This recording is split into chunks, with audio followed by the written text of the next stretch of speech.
I'm Tim Dooner, and this is FreightWaves Insiders. Step inside the tribe as our market experts share their boots-on-the-ground experience from the front lines of freight tech's emergence.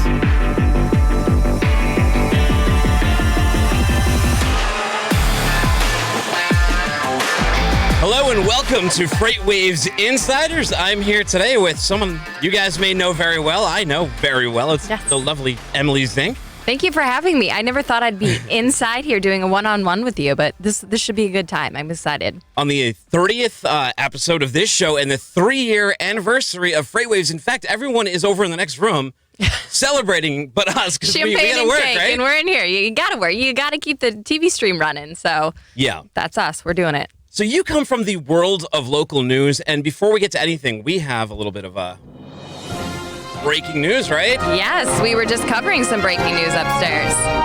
So TQL, Total Quality Logistics, did I get that right?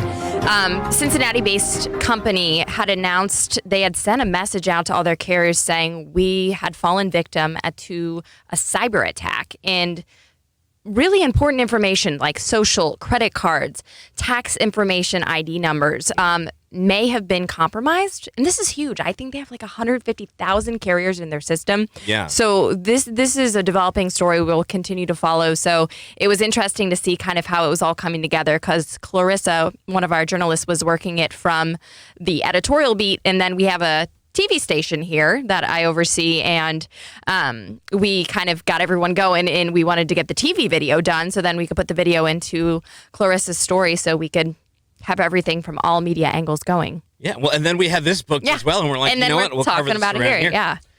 It was also invoice information and data, so a lot of proprietary stuff could have been lost out there.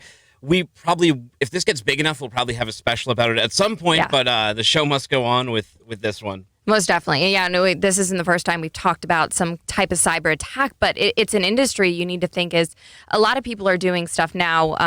A lot more people are data savvy, but before a lot of stuff was just on paper and they weren't really taking good records. So I don't think they were taking the security measures they should. This company, I'm sure they were.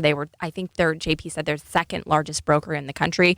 So I'm sure they had the security systems in place, but it just goes to show these hackers are so sophisticated they could get through any system. Yeah. So that's a taste of what it's like to be the EVP of content at FreightWaves.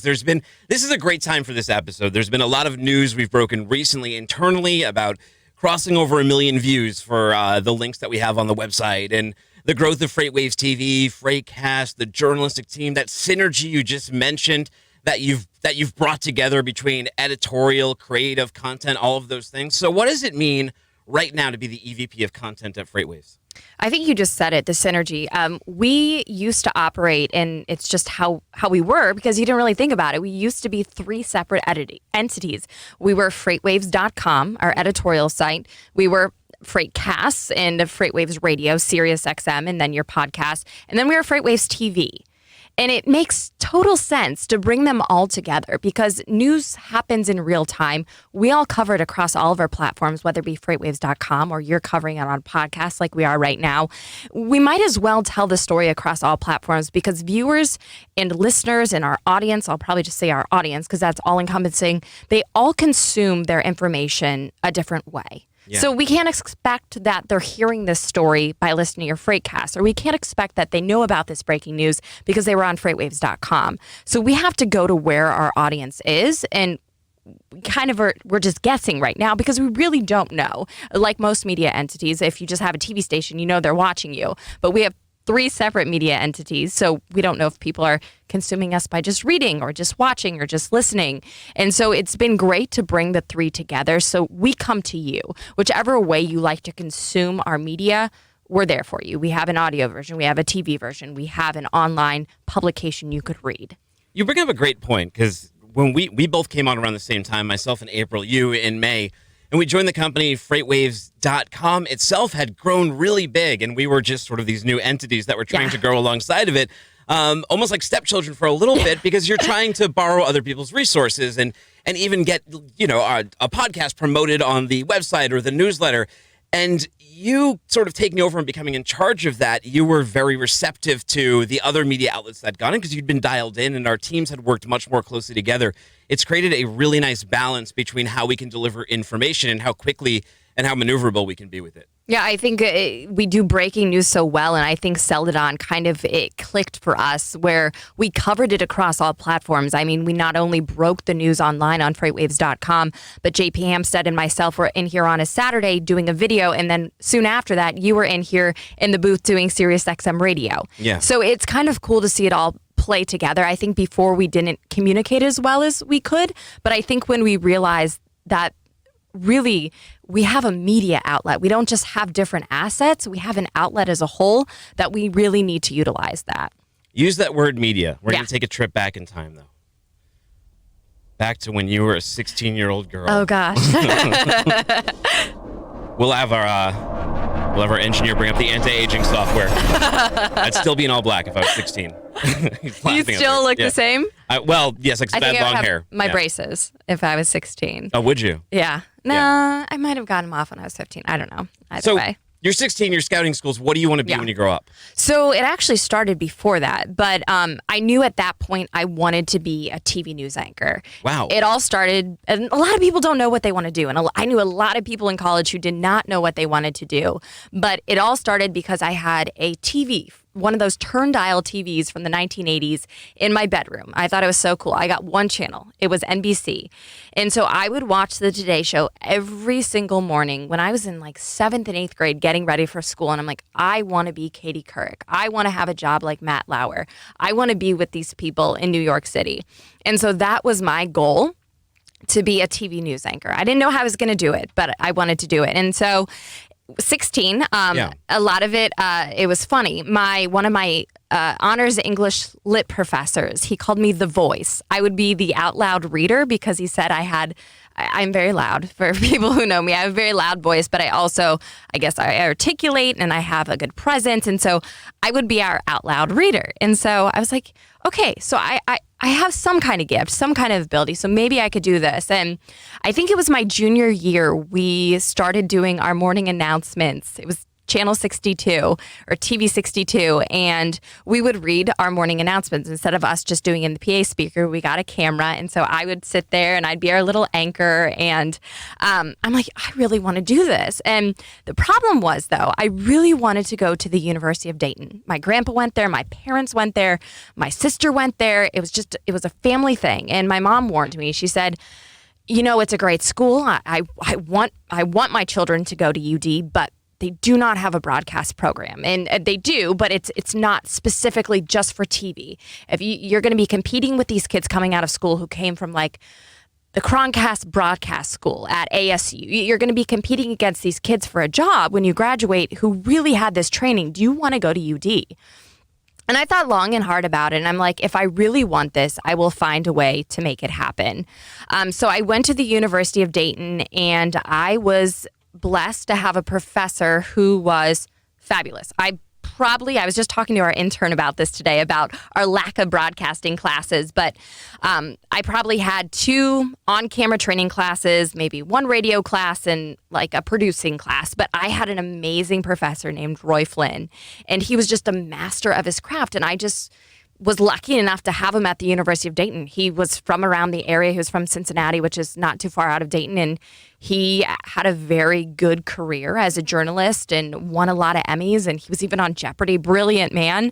But I had the chance to learn from him. And so I made the most of it while I was at UD, even though I didn't have the best of the best equipment, even though I didn't have, broadcast class after broadcast class. I still wanted to be a TV news anchor, but everyone wants to be there's so many people who want to be on TV. Sure. And it's not an easy industry. So I'm starting to come up to probably my junior year of college, and I'm really starting to think, I want to be on camera. I want to do this. My best friend Kelly and I had a show called The Kelly and Emily Show. Wow. It was. Do you still have that on VHS? Oh, it's horrible. It's so bad. She and I saw each other over this summer, and we were reminiscing about it. We're like, how did they let us play that? But we just had a good time. And so even more, I was feeding that want to be creative and tell stories. Whether I didn't, it wasn't because I just wanted to be on camera to be on TV. I love storytelling and I loved meeting people. And so I continued to do that show with Kelly. We continued to produce other people's shows. And come my senior year, it was first semester of my senior year in college, I saw a commercial. I was watching the Dayton CW and I saw a commercial. It's like, do you want to be the face of our station? Do you want to win X amount of dollars and be our full-time on-air host? Well, we're having a contest. And I was like, oh my God, I'm going to do this. I called my mom. I'm like, the Dayton CW, it's like a mile away from where I went to college. They're looking for an on-air host. My mom's like, Emily, you're still in college. Like, they were going to want someone who's able to do this. You work, you go to class full time. I don't know if you're going to be able to handle this. And I was like, no, I'm going to do this. I'm going to win this contest. So my second semester of senior year, this was like a reality show contest? It was crazy. It was like, think American Idol, but just in Dayton, Ohio. Yeah. Well, what year was this? So this was 2011. Okay. So second semester of my senior year. It started in January of 2011. And I went, and there was probably 100 plus, close to 200 people trying out to be the CW star. And you walk in and it's just like American Idol, and you have to give a pitch. I think I made up a script and I did like I was doing a commercial, and that's what I did. And so from there, they narrowed it down to 25 people, and then it was 10 people. And then you go for about 2 months. You compete against each other. You do challenges. Facebook just reminded me that 10 years ago or 9 years ago, we did our makeover challenge, and they chopped all of my hair off. I was a senior in college. I was a little dramatic, but I was very upset. But they said I handled it. So they said I handled it extremely well. And so in the end, I ended up winning the contest. And they said that was one of the things that they were very impressed about, is they chopped my hair and I was very poised in the way I acted. And I was like, okay, good thing I didn't cry in front of them and just cried in my car. But I win this contest. It was crazy. So for 2 months during my second semester, my senior year in college, so everything's wrapping up, I am competing against 10 people. So you're doing social media challenges, you're doing on-air challenges, you're going out in the community and doing stuff. And finally, what are these challenges entail? So you would have to get people to vote for you on social media. You would have to go out and make videos on your own. They would send you to events, and you had to make a video to show kind of your editing skills, your on-camera skills. You had to think of creative, like 30-second vlog style videos. So just you sitting in front of a camera talking about something. So it was a lot to do during my senior year, but finally it paid off, and I was the CW star, the first ever CW star in Dayton, Ohio. So it was a roller coaster of a year, because my first few months on the job, I was still graduating, still, doing college, doing all of that. And then it's my first job in the real world, and I'm working at a TV station. This is my job. So it really was quite the experience. I think 2 months into it, I was sitting down with Emilio Estevez and Martin Sheehan talking about a movie they were in. And I'm just like, this is surreal. This is really cool. But at the same time, I guess I was doing sports. I really wanted to do sports. Yeah. But I kept hearing the same thing from everyone. Like, there's a lot of blonde females doing sports out there. There's a lot of pretty women doing sports. And I kick myself now for not continuing on that path, like at full trajectory. But at that point, when my year contract was up, I'm like, you know what? I did sports. I did entertainment. I want to try my hand at real news, like they were doing on the Today Show, like I watched when I was younger. I want to do those breaking news stories. And so after Dayton, I moved to Rapid City, South Dakota. I was there for a little less than a year. It was a beautiful place. Just it was hard to go from Dayton, Ohio to right outside Mount Rushmore. It was quite the change, but absolutely love the Black Hills. I recommend visiting the Black Hills if you have not been. I worked at an embassy affiliate there as the morning anchor. And then after that, I moved on to Omaha, Nebraska, and was the morning anchor there. I was in Omaha for about 6 years. So I worked in Dayton, Ohio. Then I went to Rapid City, South Dakota. And then I finally ended up in Omaha, Nebraska.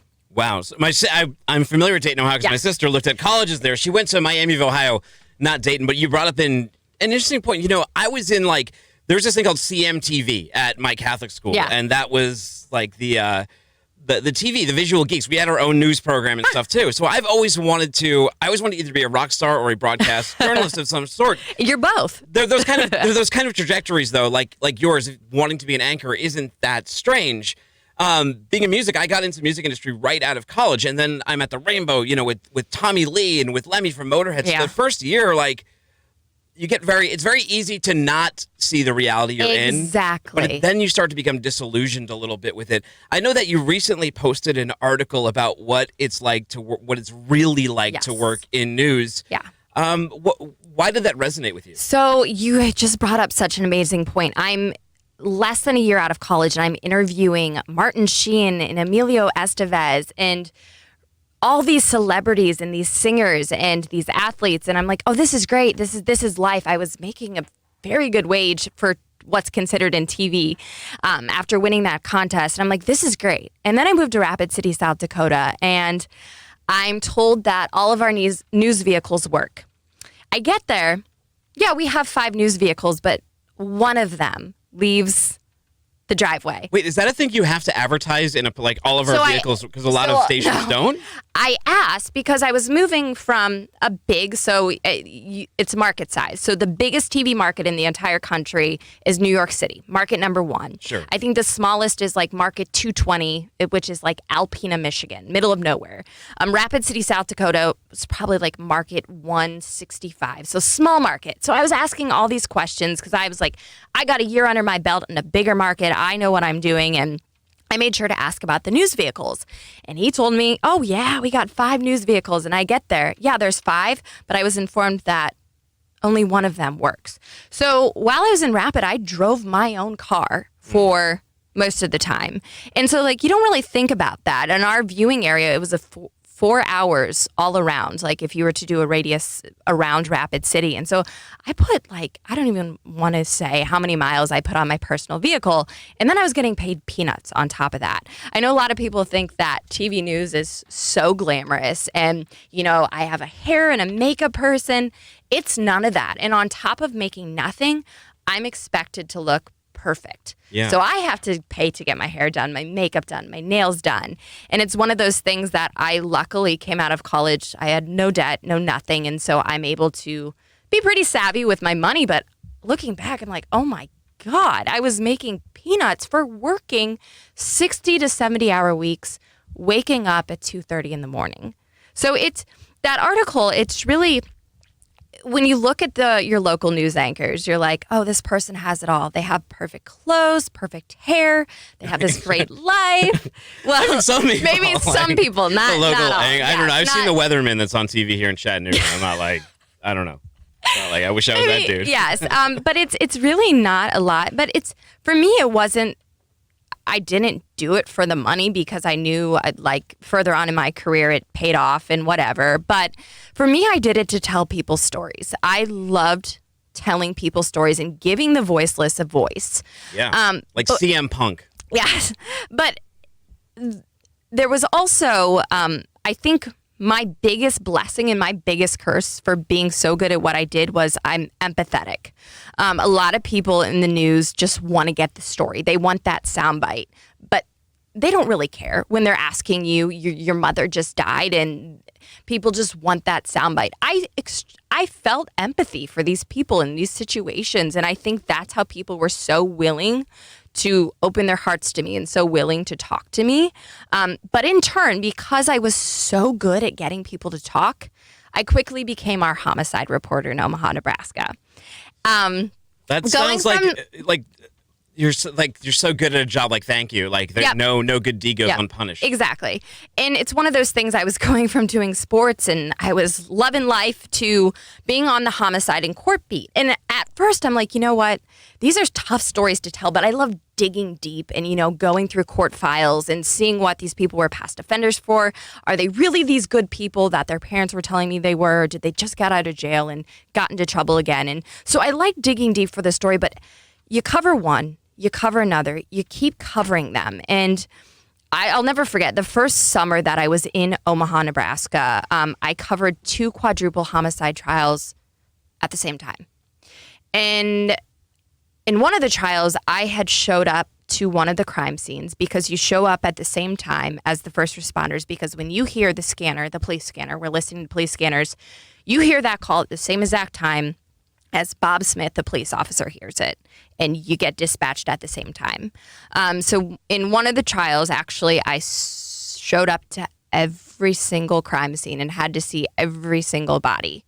And when you start hearing who these people are, like you show up to a crime scene and you see this horrific sight, I mean, it makes you wheezy, it makes you sick, it's somebody lost their life. But then when you start hearing their family give testimony in court about who they are and the people's lives that were just lost because somebody did something so stupid, it starts to weigh on you. And so... Is that really eerie? Yeah. Showing up to a scene like that? It really is. And I just feel... Looking back, I feel like I was invading people's privacy. I would show up to motorcycle accidents, and it's gruesome. You lose limbs during that. And I would see stuff like that I didn't expect to see. But when I'm working the overnight beat, when I first started in Omaha, I was going out on with our overnight photographer to see these things, and they don't cover the bodies. And I mean, they have a job to do, but I don't think people realize, local TV news reporters, the stuff that they see, they're a first responder too. And so that's kind of what resonated with me from that article. Yes, I mean, I worked my way up to get an okay salary, the money that I wanted, but the biggest thing was no one ever asks you if you're okay. That was what resonated with me from that article, because my boss would be like, "You gonna go get another exclusive?"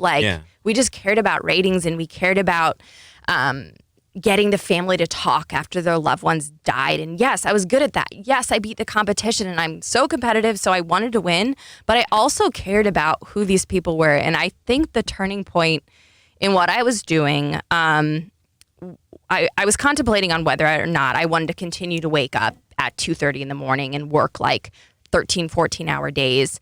I guess the only good thing about that is waking up at 2:30, you can't really have a lot of nightmares because you're not getting any sleep. That's true. I still to this day am sleep deprived. But I think kind of the thing that made me say this, you are such a good storyteller, but you could find somewhere else to tell those stories, was probably about a year ago now, one of my good friend's daughters went missing.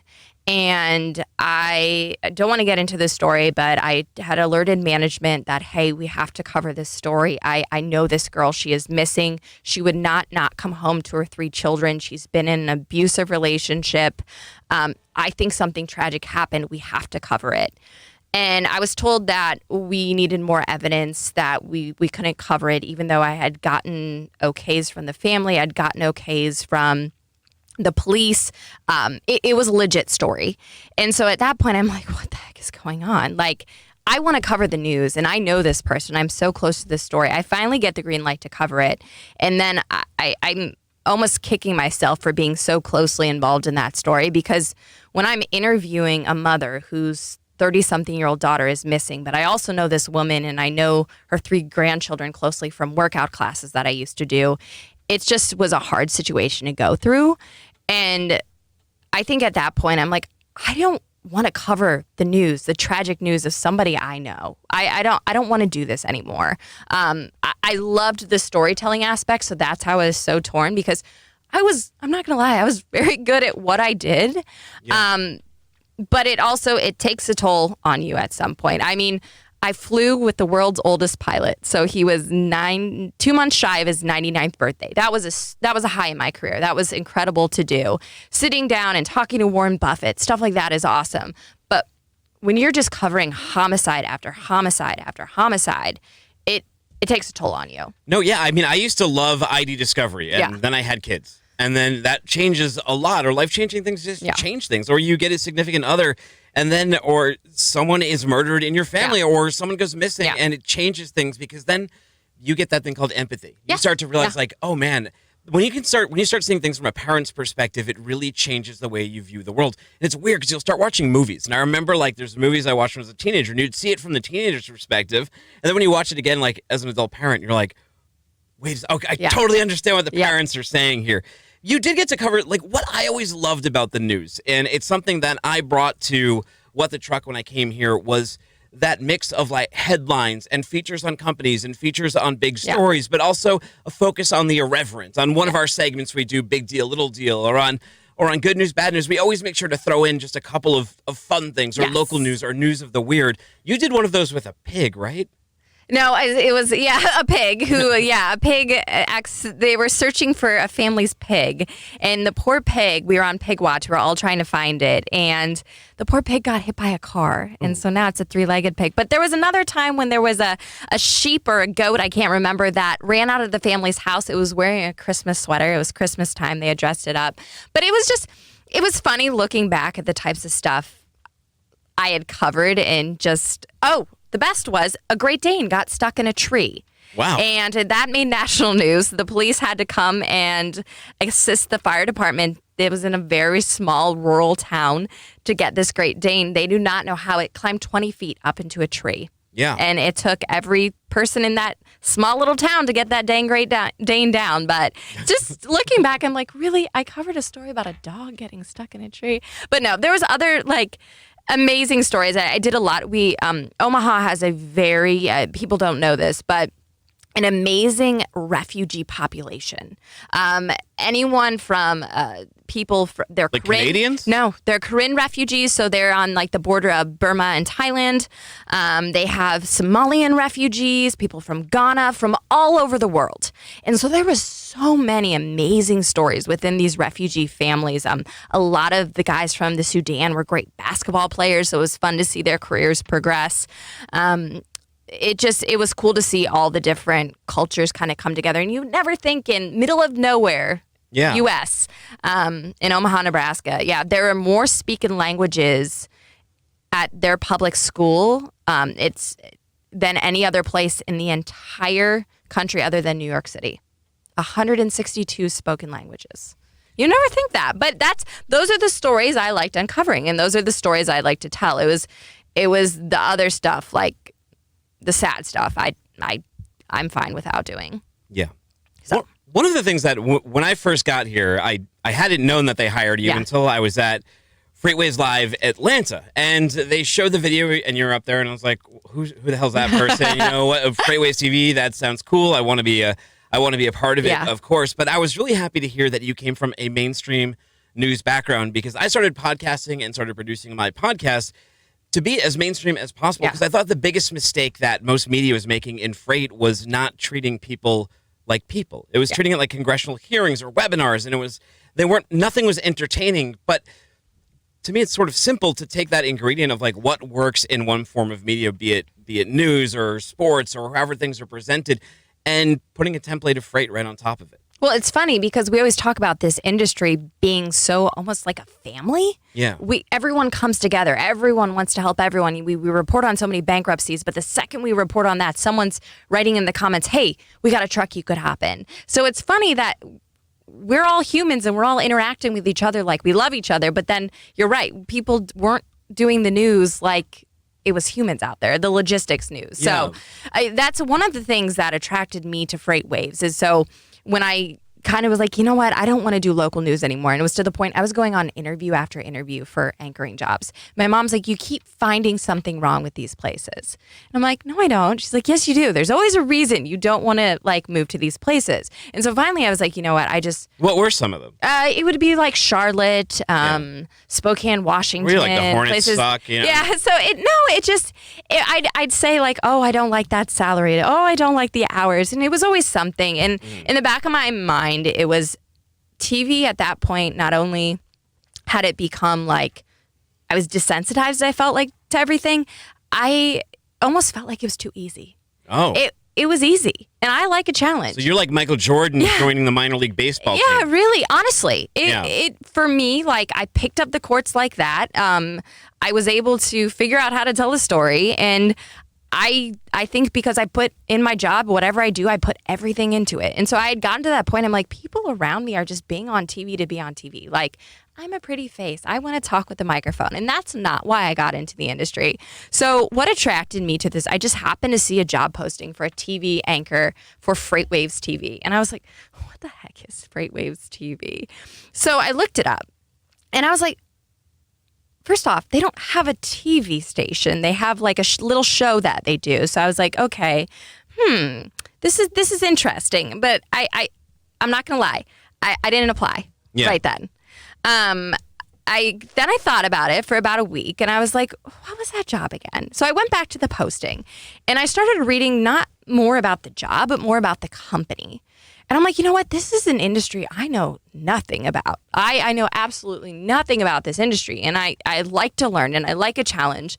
But also, can I be successful in something that I know absolutely nothing about? And it's not something as easy as like covering sports, and I'm just looking at a box score, and I could figure that out. This is an industry that is so complex. And so I got excited as I started reading more of the story, and I was reading something about Craig and his vision for the company, and Craig Fuller, our CEO, and that's who I'm referencing. And I was like, this guy really has a passion for what he is doing. So I was like, I don't know if this TV station is going to happen, but I want to be a part of this. And so I reached out, applied for the job, came here for an interview, and I actually got to talk to Craig for like 5 minutes. And I'm like, first off, the office is incredible. It's something different than a TV station environment. We have little cubicles, we have a set, everything's separated. Here, everyone's just out in an open office. I will tell you, there was no TV studio. Yeah. I got here and I was like, okay, there's no TV studio. But I came because I believed in this vision. Like Craig pitched me this idea of we're going to be the first ever streaming TV network dedicated to freight. This is an incredible chance. And I took him on his word. I saw something in this opportunity. I'm like, usually I wouldn't do that because all these other jobs I found something wrong with. And the biggest red flag would have been, we don't have a TV studio. Yeah. But something lured me here. Something really got me excited. And I came here, and that was in May. And it is crazy to see where we have come from that point. And that vision, his vision has come true. I mean, we're talking to you guys on our live streaming platform right now. No, I completely understand where you're coming from with that. I came here for some reasons because of what they didn't have. Yeah. And at first, too, I was like, well, we had a different mixer than the one we have now. We had different microphones. They only had a What the Truck, which is formatted much differently than it is now. Yeah. But I saw it as a great opportunity. And in my head, I'm like, okay, let's not think about what they don't have. Let's think about what they can have. And I knew that this place had a ton of resources. And you just looked around at all the brilliant people that were sitting around. I'm like, I can put these people to work. I can put these people to work for me. And I have like journalists writing stuff, and they can write copy and all these other things. So it was exciting. It was exhilarating. And it was like, okay, you're the person who's there that has to be the builder. Someone has to start laying, the foundation was already here. Mm-hmm. But there was like someone had to start putting the walls up. Yep. And we've been able to build that within this company. You mentioned the people. I talked to so many people, and I was here in my interview, and I'm like, oh my God, I'm going to be the dumbest person here. And I never felt like that before, but I was excited to feel like that because I just wanted to work around smart people who really, who immerse themselves in their jobs and their careers. It wasn't just a 9-to-5 job. I'm going to go there, I'm going to work, I'm going to collect my paycheck, I'm going to leave. I could tell that the people here were here because they saw a vision. They were here because they wanted to be here. And so that's really what excited me. And like you said, it was a chance to build something. My mom's always like, you've wanted a job where you were in charge and now you got it. But I was one of those people. I always just took charge because if someone else isn't going to do it, I'm going to do it. And so it's just been fun to work with everyone to, make this happen. Well, because of the experience you have and the muscle and memory that you have from news, and it's never. It's good to take what was what you learned and where you came from, and it kind of forces you to take what we do and see it through that lens, just because of what you know, and make it make it mainstream and ergo more palatable for people and bring in more readers and help grow that side of the business. But what is your approach to this? Because you come into a situation where you know a lot about media, but maybe not a ton about freight. Yes. And so that's also intimidating in itself. But I think the thing is, some days I'll go home and I'll be like, dang, hopefully I said something right, or hopefully I pitched that correctly, because I'm still less than a year into this industry, and I'm trying as hard as I can to learn everything. But you've been in it for so long. They call it imposter syndrome. It really is. People are like, am I saying the right thing? I fear that all the time, but then I always go back to, you know what you're doing in terms of media. You know that. You have that down. You've worked so hard at doing that. Focus on what you do right, not what you're fear that you're doing wrong. And so I think my biggest thing is I'll let the market experts, our people who are just fabulous in their craft, I'll let them worry about that. I'll let our journalists worry about the writing, but I'll worry about how we write our headlines. How are we utilizing video? Do we have a video that could go with this? Why are we not sharing this out on social? I'll worry about the media aspects, and I know everyone else will carry their own weight around me and will bring that tribal knowledge of freight to the product, and then I'll put my media touch on it. But sometimes I fear that people are like, who's this blonde girl just bouncing around the office? Like, at first, I think people were kind of, what is FreightWaves TV? Why did they hire an anchor? And I think I kind of got that vibe. I'm at the point now where I think I have the respect of everyone. I hope I have the respect of everyone. I love everyone that I work with. And I can't thank Craig and George enough for seeing something in me and letting me run our media asset. I could never have in a million years. I came here to be a TV news anchor. Yeah. And well, how did that happen? You came here to be an anchor, but then you end up taking it by the scruff of its hair. It's funny because I was like, I told my mom, I was like, I think I'm going to take that job. She's like, okay, move to Chattanooga. She's like, are you sure? You said they didn't have a studio. You're a little worried because no one really knew anything about TV there. And I was like, no, I just have a feeling about it. And I was like, and also, I don't have to wake up at 2:30 anymore. I don't have to work around the clock. And it's funny because I'm still working, but I'm loving it. But I got here, I anchored, probably did some on-camera stuff for about a month. And then I think it was evident that it was nice to have somebody within these four walls now who actually came from a TV background, who could say, hey, we need this equipment, or hey, let's try it like this, or why does the lighting look like that? Like, let's shoot this. And all of our people have been so fabulous, all of our in-house talent, for going through my media training with me, and everyone's been very receptive of that. And I think upper management have kind of seen that I took a leadership role in that. And so quickly I was appointed as our news director of TV. And then a few months ago, I became our EVP of content, just because I think it kind of made sense at that point to just bring everything together, as we talked about in the beginning of the episode, to bring the audio, to bring the video, and to bring the editorial assets all as one.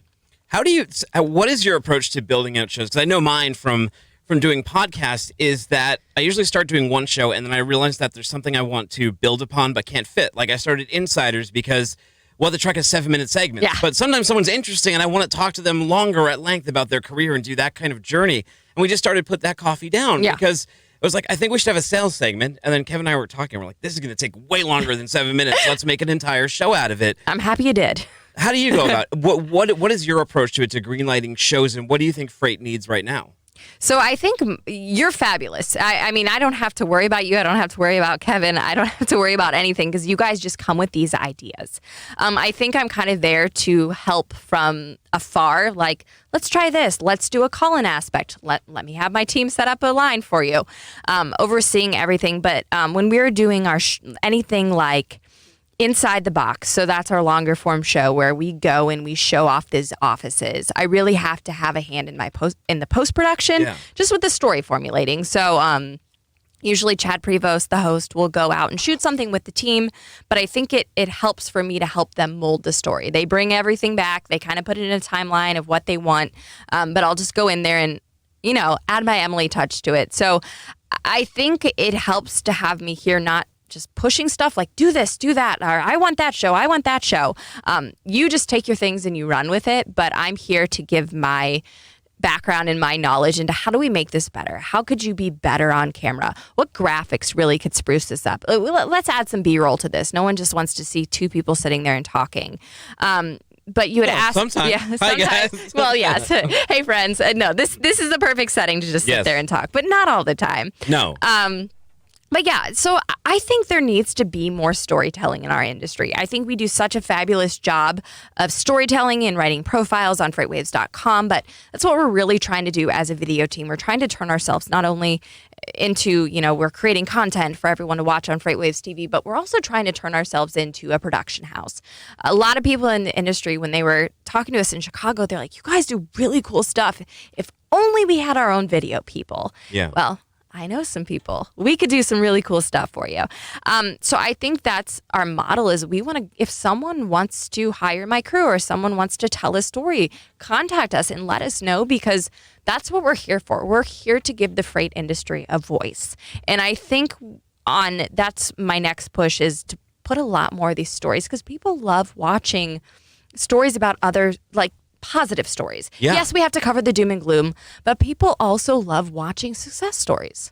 But covering the doom and gloom sometimes leads to great things. I remember my first story here was I was just told to go out to cover Falcon. Yeah. I had no idea. I'm like, okay. I came from a marketing job, but I know social media and I had a camera, so but I got to meet a lot of the people. And a lot of times when you read stories, especially in our media, you don't have a lot of people that come from that journalistic storytelling background. So they're really good about putting numbers out there. Yeah. 1,000 people lost jobs, et cetera, et cetera. Well, who are they? Who are they? Who's what at are their least one stories? or two of them? I mean, you can get a quote, but it's much different when you get a quote versus when you can see a video or hear them talking and telling you their story of how they were with this company for 25 years and the struggle that they're going to face with jobs because it's not even like, murder porn or anything because this is a great community. Freight has an amazing culture where every time there's these closures, people reach out and they start job boards like FreightWaves.careers is when we started. But every single time there's been a closure, recruiters come out of the woodwork. People who own companies like Dave or presidents of companies like Dave Abels at Dart, they come out of the woodwork and they're like, we have a location over there. Tell them to come recruit or even Covenant down the street for what they did just a couple weeks ago. Sell it on too. Yeah. So, no, it's incredible. And like you said, we always used to talk in news. We'd be like, oh, there's a fabulous story. And my old boss would be like, well, that's a newspaper story, which is so true. Some stories don't need visual elements, but some stories do. Who is that person who lost their job? And we want to get out there and show people and be able to tell stories. And it's one thing to write about someone's office being really cool. I remember we did a piece about Next Trucking has a really cool office with a Zen garden. And I'm like, this would make really good video. I'm reading about it. I'm trying to visualize it in my head, but really what does this look like? So I think as we continue to grow, that is, what we're working towards next. Yeah, and I think the only limits on scale is that we are just bringing in more people to make that bigger. It's, if you ever watch a show like 48 Hours, look at all the credits that go down at the end. Those take giant teams, a lot of editing, a lot of time. But I think that shows, programs like that really focus on a story, not like death or murder, but about companies that are going through tough times. There's narratives going on with venture capital, with private equity coming into our business, and companies going on these big highs down to these huge lows.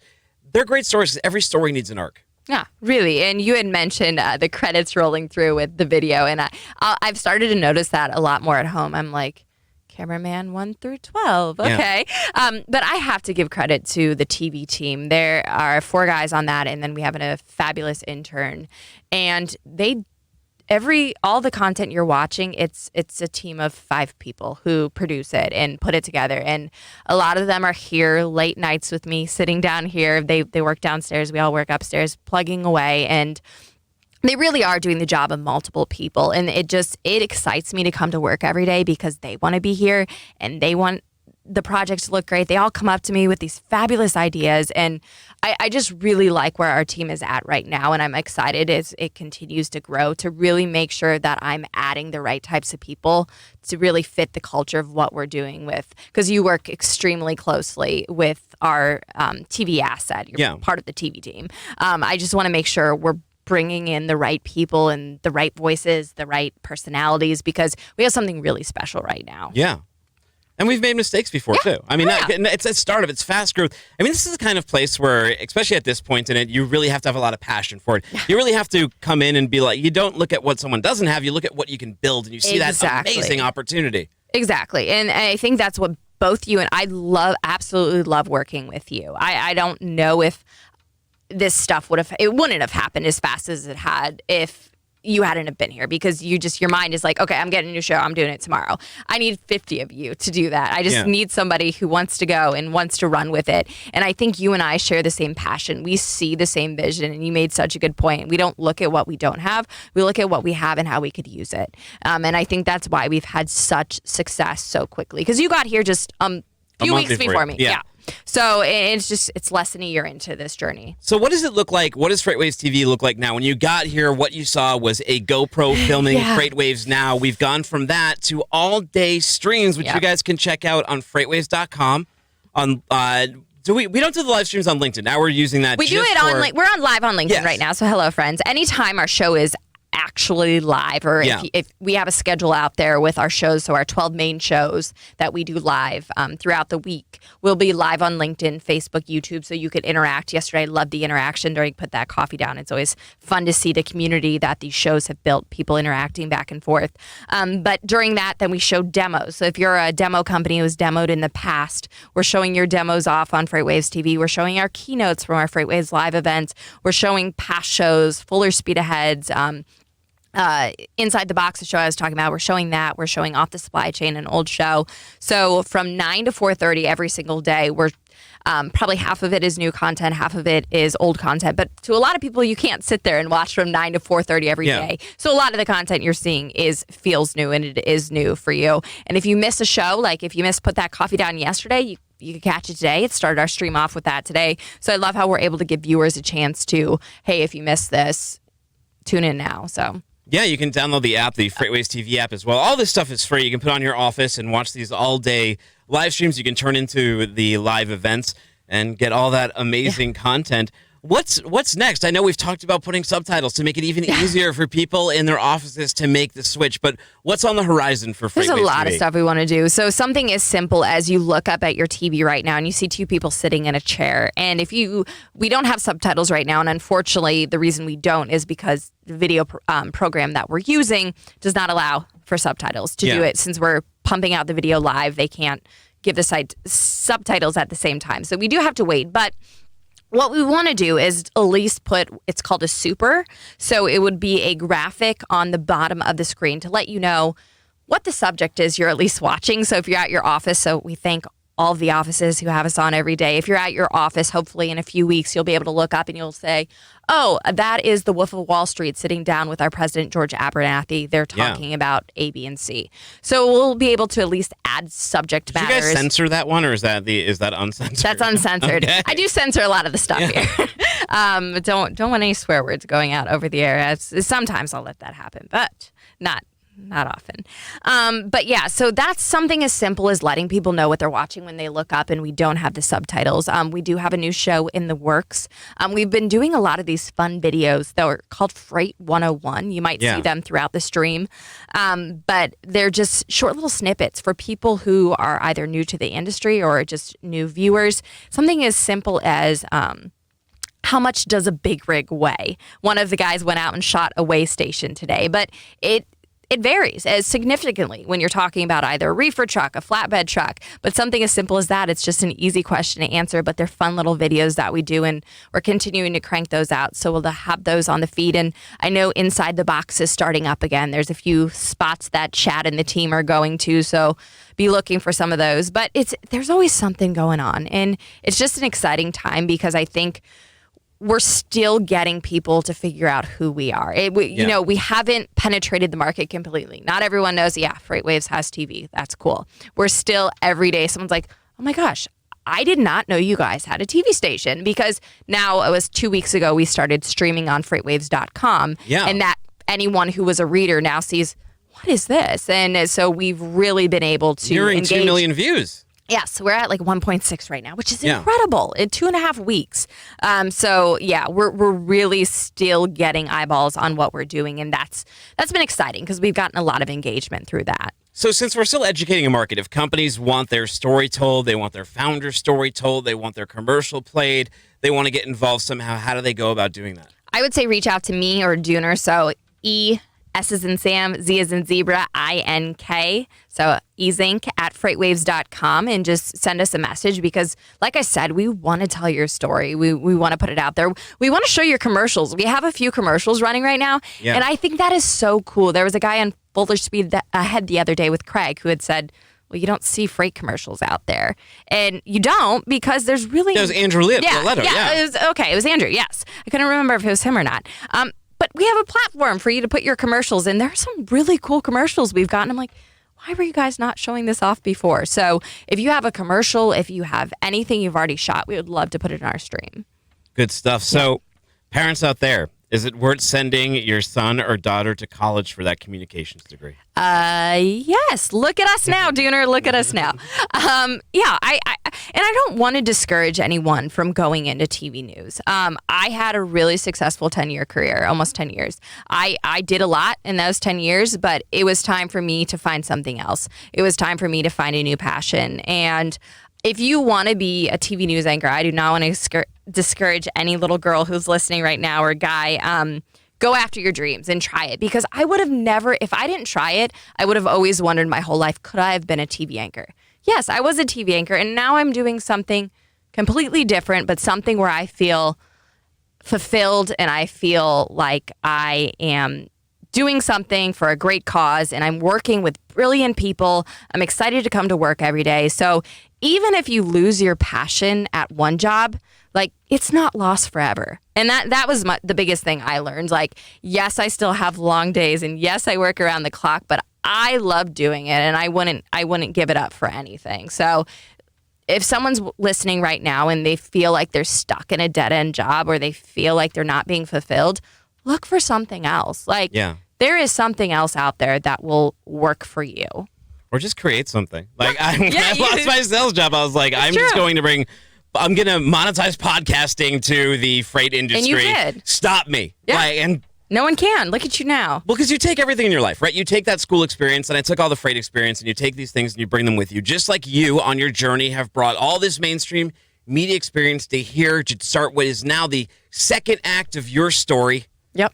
Saying it's all been worth it. It really has. And I'm not going to argue with you. Well, thank you. And it's been great to work with you, Dooner. I have learned so much from you, and I just get excited when I continue to see not just Freightcast, but continue to see everything we're doing with FreightWaves Media grow. It's just exciting to think, because if we've done this much in less than a year, where will we be 2 years from now? And we're sitting here, the company is 3 years old. Yeah.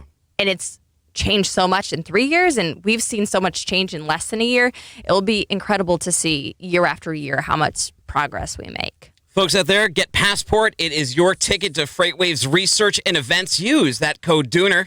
Yeah, you got a code. Yeah, I like it. Well, the coolest thing is if you haven't seen the live set. So that's where we do all of our live TV from. If you're in Chicago, you know what it's like. And it's going to be bigger and badder than Chicago, but that's a cool draw. So if you join us May 5th and 6th in Atlanta, and Passport helps you get there. And you'll be there talking to Erin Andrews. Yes, I will. I will be talking to Erin Andrews on day 2. So just wanted shattering that glass ceiling. Just that would hurt. That would hurt if you used your hands. Making those pallets palatable. Yes, there we go. I like it. All right, good stuff. Download the FreightWaves TV app. Subscribe to us on LinkedIn to get notifications every time we go live. Subscribe to Freightcast. Get every single FreightWaves podcast. If you want the audio, you can take it with you. You can watch it on video. There's so many opportunities to do everything. If you missed it on Freightcast, you could catch it somewhere else. You're not going to miss it completely. You can follow me at Timothy Dooner. That's DOONER. Connect with me on LinkedIn. All good stuff. Thank you for having me. Good stuff. Yeah, great stuff. All right, we'll catch you next time when your story is that much further down the road.